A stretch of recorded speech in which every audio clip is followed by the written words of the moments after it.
Two of the top three defenses in the league share the floor Sunday night in Oklahoma City, but the approaches for the Bucks and Thunder are a little different. OKC leads the league in forcing turnovers, while the Bucks protect the paint like nobody's business.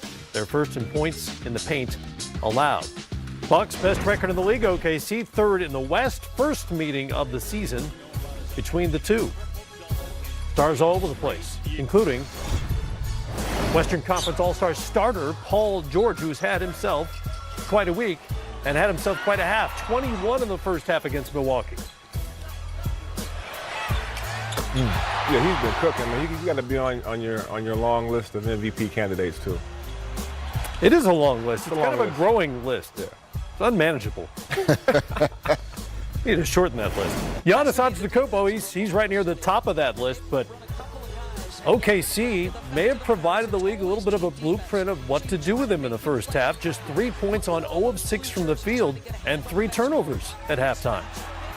Yeah, multiple Bucks players just seemed to really struggle to start this game, including Giannis, and they picked it up as the game went on, but credit to the Thunder for the win.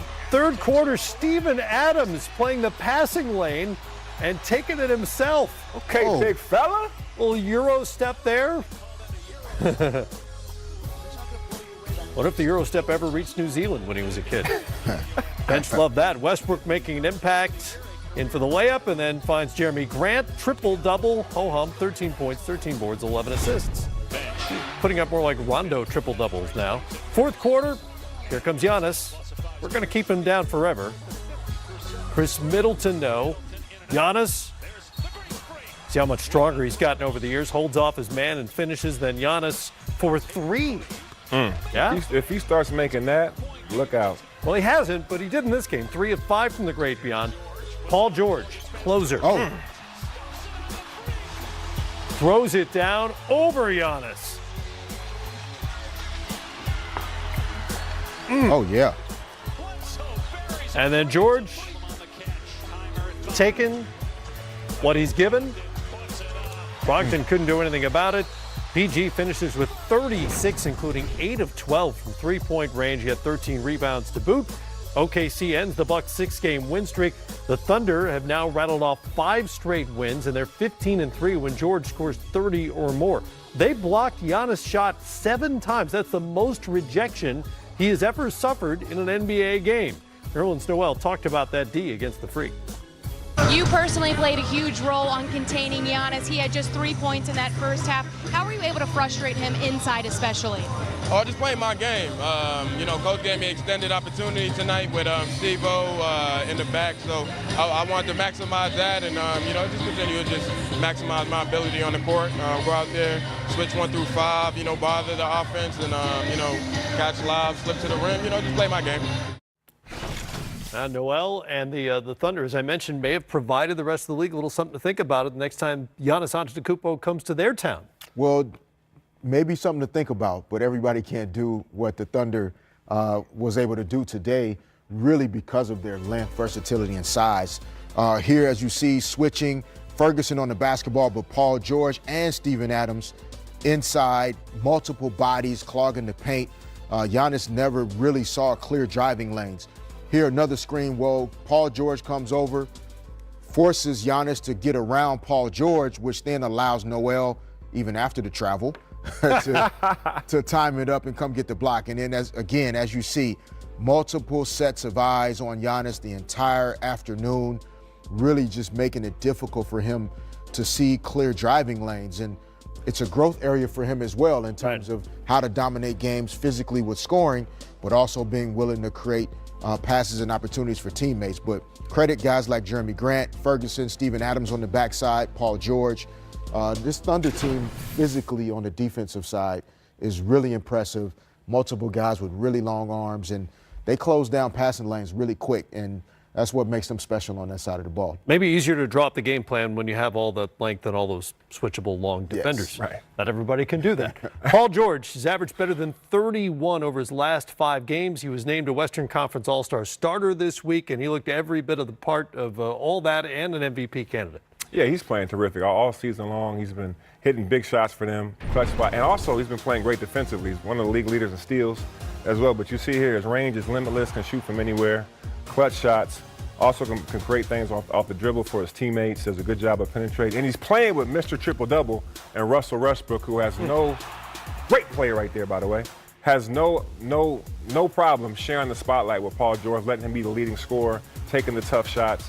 PG is definitely one of those guys that's got to be on your long list of MVP candidates, but he's been clutch, he's been timely, he's been a great defender. He helps out, like you just saw on Giannis right there in the clip that Fish was showing earlier. He does it on both sides, and he's been a star in this league for a long time and having a hell of a season. Had that game winner last week against Philadelphia, and a couple of times over the course of the week, it's been Paul George who got his hand on a pass that led to a steal, either his own or somebody else's, including in this game, that just put the game away for OKC. Got a Christmas gift this year, the return to form for one of the Splash Brothers. Klay Thompson's efficiency and percentages have been surging since Christmas Day. He explains why and more in this interview with 3D. Klay Thompson is one of the greatest shooters this game has ever seen. Nobody in the history of the game can heat up like this guy can. Here's Thompson for three. Oh, he is on fire. Thompson again. Klay Thompson is 10 for 10 from three-point range. An incredible performance. I want to go back to early in the season. There was so-called some slump you were supposedly in. Shooters shoot. What's so much different now? I think we're at full strength. I think my game kind of is intertwined with how the team's doing as far as ball movement, flow, pace, all those things. Because when we're playing with great pace and flow, I don't really have to take contested shots. I think my shot quality goes up greatly. And that's what happens when you play with great players. My game just meshes well when we're moving the ball well and we're playing at a high level. Do you guys get enough credit for being so talented and so unselfish? I think people have just gotten used to it. I think our style that we have played these last, 5-6 years have got people accustomed to seeing us hit the backdoor cutter, make the extra pass, hit the open man. We might not get enough credit for it, but I know people love to watch it. It's more fun to be a part of, and people are just used to it at this point. They just are used to the Warriors, having a 35 assist night with 10 turnovers and, blowing out the competition, but it's harder than it looks. Speak about turnovers. Is that one thing now that pretty much half the season is gone, you guys are starting to tighten up a little bit, just taking better care of the ball? We do this every year. We always start out the year playing a little sloppy, and then Steve always yells at us, brings us back into practice, has us doing passing drills, jump stop, pivot, chest pass. But he always reiterates, the simple leads the spectacular.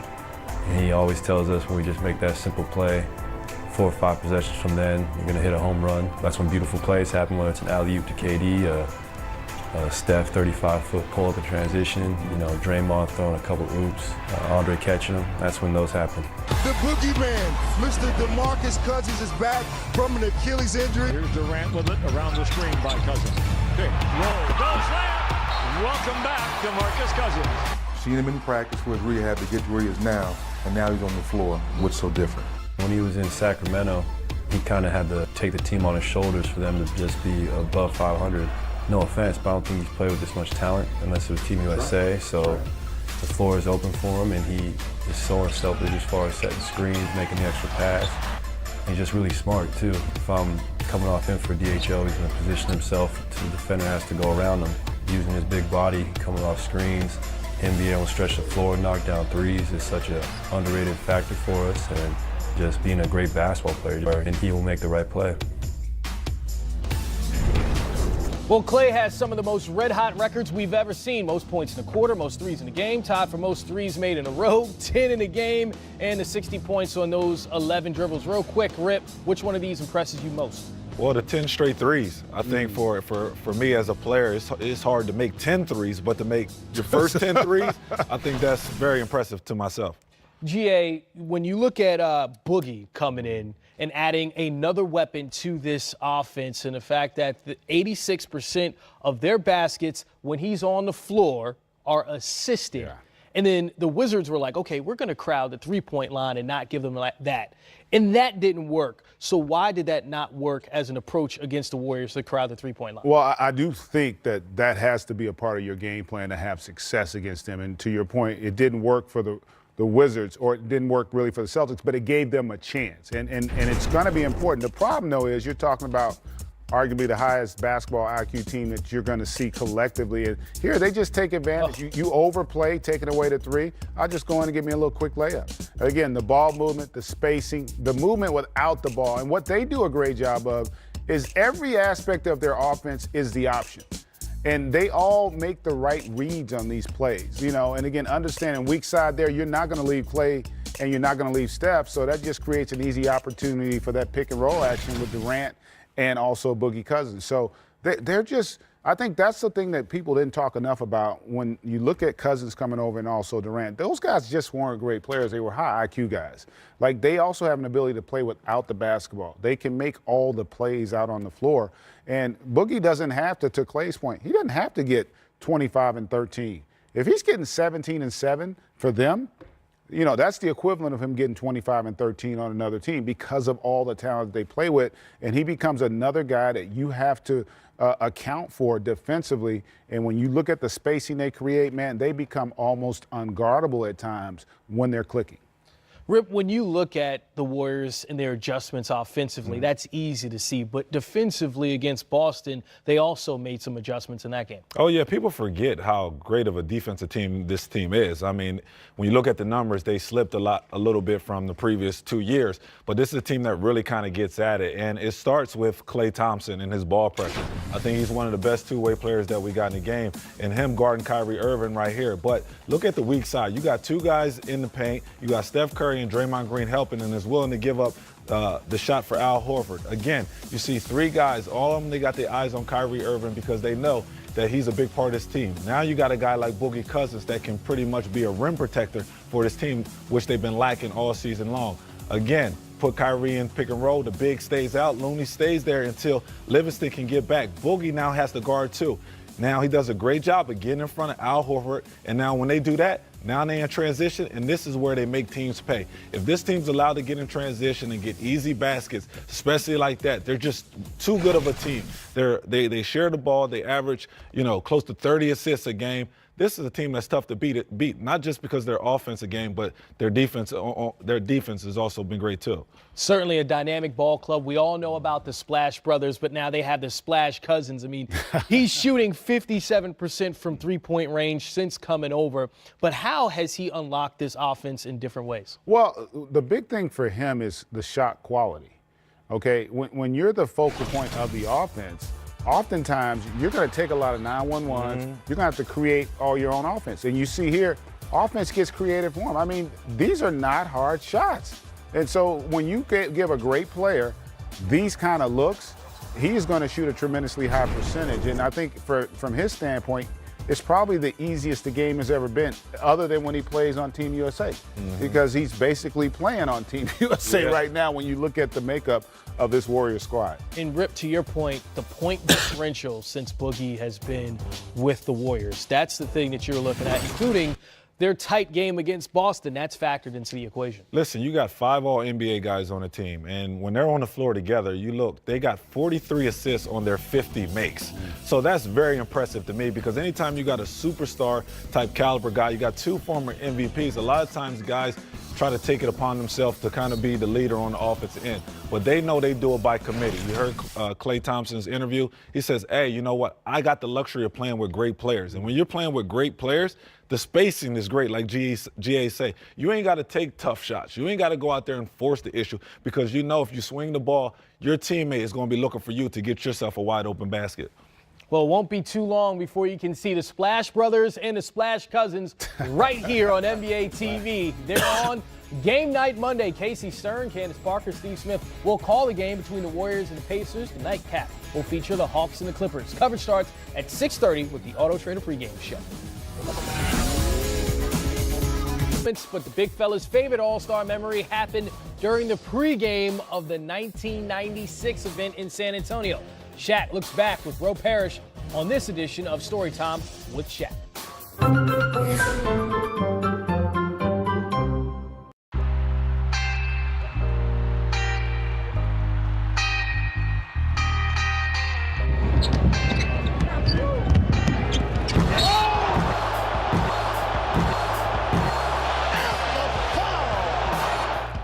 '96 All-Star Game, San Antonio. This game is legendary for a number of reasons, especially for the posterization of one David Robinson. You've gone on record a number of times. He didn't speak to you, so you contrived the story that he didn't sign your autograph. How did that story come about? That story was early, and I made it up. He was always nice to me, but I have to be mad at somebody that dominated. And he was a nice guy, so I made it up. And I finally told him 30 years later, hey, I made that story up. He was like, yeah, I was wondering, because I always spoke to you at night stuff. But I made it up. But before that game, I'm at the crib. I'm in San Antonio, boom, boom, boom. Los Angeles Lakers, Shaquille O'Neal, boo. I'm like, y'all booing me? I was the first original big man in San Antonio. I was there way before Dave Robinson was there. I was like, okay, y'all gonna boo me. So every chance I got to score on him, I had to. So I think Penny got it, threw it to Grant. Grant gave me the bounce pass, and Dave Robinson was right there. I was like, ooh, got him. And I cocked that thing back, and I threw it down. Boom, and I looked back at Michael Jordan. He's my fraternity brother. He gave me that sign. I just threw it up to Mike. You know, I had a pretty good game, and I thought I was getting the MVP, but that was the year that Mike came back, and they gave it to Mike. Shaq played extremely well. I thought he was the MVP. I think he could have easily been. When he raises that trophy, are you saying that's my trophy? What are your thoughts? I'm saying it, but anytime they pick somebody that's better than you, you can't be mad.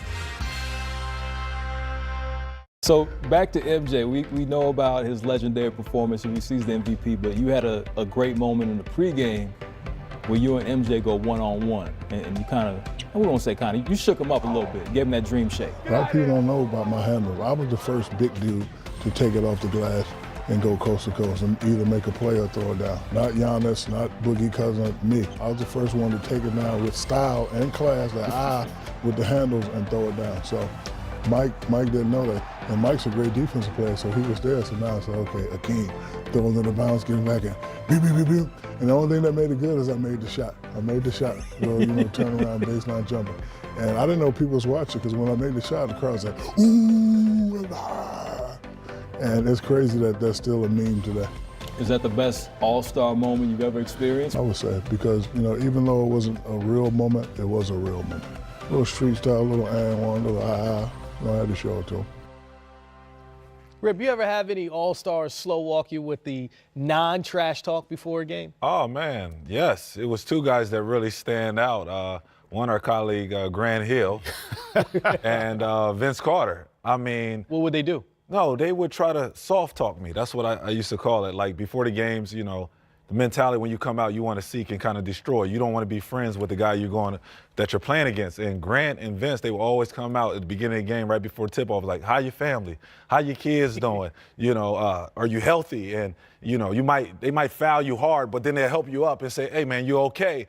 And I didn't want that. I didn't like that. I didn't want you to like me, because that was my motivation to go out there and play my game. When I started liking people, I just didn't feel like I had the same impact on the game. But Grant Hill and Vince Carter, them two guys stick out. They were the silent assassin. Yes, they was. Oh, man. And for us, I always think back to the Bulls season. We had such a different mentality, and part of it, honestly, was because of Pat Riley. We weren't even, we would get fined if we helped guys up on the opposing team off the floor. You couldn't, if you knocked a guy, you couldn't help him up. Mm-hmm. So he created this bunkers mentality. It was just us against the world. Yeah. I mean, it was I remember I think it was my rookie year, I ended up giving Michael Jordan a forearm shiver across the throat, right? Knocked him down. And, he jumped up. This was before the flagrant foul. And then, I took a step back, then Oak ran over there real quick, so then I got bold, then I took a step forward. But you just really did, it was personal. Yeah. Literally the way you would compete. Now, the irony of it is it doesn't have to be, and Grant and Vince will teach you that. I mean, you see it today. A lot of these guys are really friendly, but they're trying to cut your heart out. Yeah. But they do. They want to come up and pat you on the back. How are the kids, man? Everybody good? Yes. You good?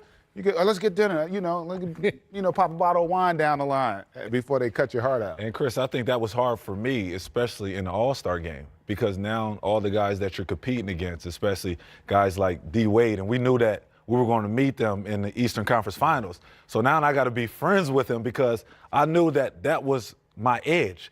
And I knew that I tried everything to kind of try to slow him down. And now if we start to be friends, that's just going to give him another advantage to come out and lead his team to win. So that was always tough for me to kind of like befriend guys, especially when you compete against them. So All-Star Weekend matters when you're trying to win a championship. That's what I just got from you. Yeah. All-Star Weekend, NBA TV and TNT has you covered starting at 11 a.m. on Friday.